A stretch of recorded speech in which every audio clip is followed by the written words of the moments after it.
Shalom, selamat pagi saudaraku. Ketika Adam dan Hawa diciptakan, memang tidak tertulis secara eksplisit tetapi secara implisit bahwa ada covenant atau perjanjian bahwa manusia diciptakan untuk melakukan kehendak Allah. Manusia menerima perintah atau mandat untuk mengelola bumi ini dan memenuhi bumi ini dengan keturunannya. Ada mandat budaya di mana manusia harus mengeksplorasi bumi dengan segala kekayaannya. Ada juga mandat prokreasi di mana manusia harus berkembang biak dan memenuhi bumi. Tetapi manusia tidak boleh makan buah yang terlarang. Sebab kalau manusia makan buah yang terlarang untuk dikonsumsi itu, manusia akan mati. Ketidaksetiaan nenek moyang kita, Adam dan Hawa, merusak perjanjian dan membuat semua manusia jadi pembohong, saudaraku. Manusia siapapun dalam keadaan tidak memiliki covenant dengan Allah.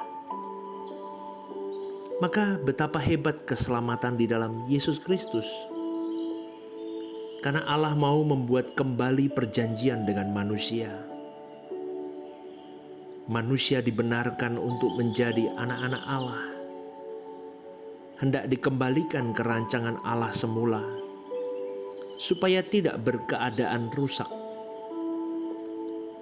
Hendak dikembalikan kepada rancangan Allah semula sebelum Adam memberontak kepada Allah atau mengingkari covenant tersebut.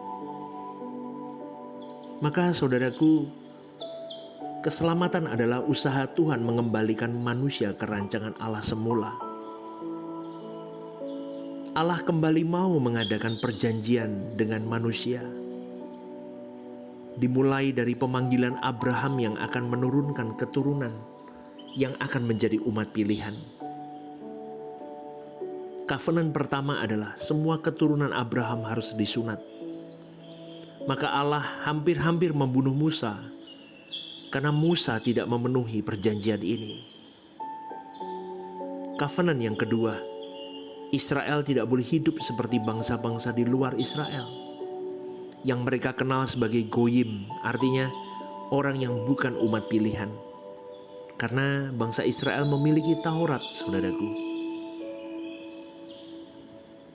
Tindakan Allah di perjanjian lama dengan segala sejarah kehidupan umat pilihan merupakan tindakan nubuatan, tindakan profetik untuk umat perjanjian baru. Jadi Allah mengadakan perjanjian atau covenant dengan sunat dan pemberian hukum Taurat di perjanjian lama. Bagi umat perjanjian baru juga ada ikatan covenant bahwa sejak seseorang menjadi orang percaya, ia tidak lagi memiliki dirinya sendiri, saudaraku. Yesus telah mati untuk kita. Kita semua sudah mati. Jadi kalau kita hidup untuk Dia. Kita menjadi umat pilihan. Kita sudah mati bersama dengan Kristus. Tersembunyi bersama dengan Kristus di dalam Allah. Jadi kita hanya memikirkan perkara-perkara yang di atas, bukan yang di bumi. Jadi jangan merasa orang Kristen tidak punya ikatan perjanjian, saudaraku. Percayanya orang Kristen itu bukan hanya di dalam keyakinan pikiran, melainkan dalam tindakan juga, di mana orang percaya harus memenuhi ikatan covenant-nya dengan Allah. Orang-orang Yahudi yang tidak mengenal Kristus karena mereka memang belum ada Injil, atau setelah ada Injil, banyak mereka yang memang mengeraskan hati, saudaraku. Tetapi jangan lupa, mereka itu memiliki hukum. Mereka berusaha juga melakukan hukum. Sementara agama Kristen itu bukan agama hukum. Kalau di dalam agama-agama samawi yang lain, itu memiliki hukum dan sanksi-sanksinya. bahkan hukum yang mengatur ekonomi, syariah, ekonomi, politik, sehingga mereka dapat membangun masyarakat keberagamaan berdasarkan hukum-hukum atau tatanan yang mereka miliki yang sudah ada, saudaraku. Tetapi Kristen bukan agama hukum. Lalu apakah berarti orang Kristen tidak memiliki hukum sehingga boleh liar? Tidak, saudaraku. Tidak boleh liar.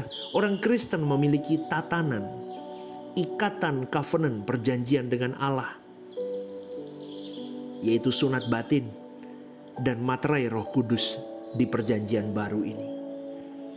Tatanan kita adalah Allah itu sendiri. Hukum kita itu Tuhan itu sendiri. Maka kuduslah kamu sebab aku kudus. Itu perintah Tuhan. Dan itu tatanan yang Tuhan berikan.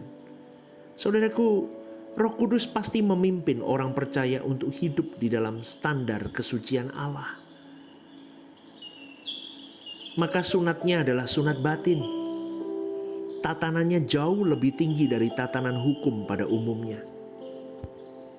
Kalau agama Yahudi mengajarkan zina, artinya melakukan hubungan seks di luar nikah. Tetapi kalau bagi orang percaya, melihat lawan jenis lalu mengingininya, itu sudah termasuk berzina. Kalau hukum mengatakan mata ganti mata, gigi ganti gigi. Kalau orang percaya, batiniah berkata begini, kasihlah musuhmu, berbuat baik kepada orang yang menganiaya kamu. Kamu membenci saudaramu, kamu adalah pembunuh. Makanya saudaraku, jadi Kristen itu hidupnya tidak bisa terbagi oleh apapun. Berat, saudaraku. Jadi Kristen yang benar atau Kristen yang utuh, yang sejati, itu harus menjadi orang percaya yang benar. Hidupnya harus benar-benar dipersembahkan kepada Allah. Jadi kalau mengaku Yesus sebagai Tuhan, kita harus tunduk, saudaraku. Kalau mengaku Yesus sebagai juru selamat, kita harus masuk dalam proses dikembalikan ke rancangan Allah semula. Kalau kita meyakini bahwa Yesus telah lahir di kota Bethlehem, mengakui perendahan dirinya yang begitu hebat, maka kita harus dan patut meneladani itu semua. Dia telah mati di kayu salib dan bangkit, dan kita sudah selayaknya meneruskan karya keselamatan ini sampai ke ujung bumi.